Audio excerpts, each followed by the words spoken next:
You know, I think because you are here, we want to take advantage of this opportunity.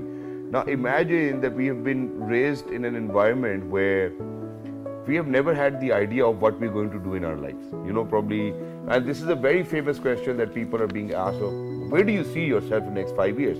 I mean, when anybody and everybody used to ask me this question, I was in school or college, I would be like, you know, I want to be a father, you know, something of that. So whatever has inspired me back then. Now, how do you think that people, you know, because you bring them together in a room where there are people who are CFOs, CEOs, and they are, you know, mid-careers, and then there are people who are actually initiating with their careers, yes.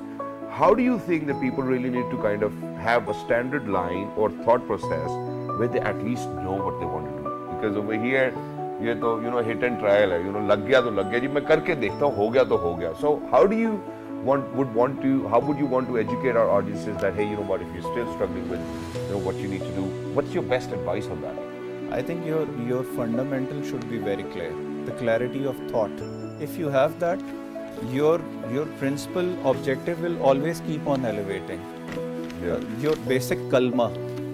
You need to be right with your definition of who you are as a person.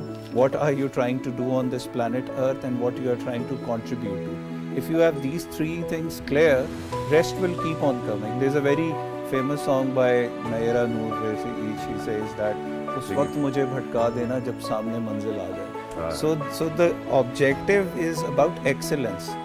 You never reach there. It's the journey itself. And thank you so much for being with us. And you know.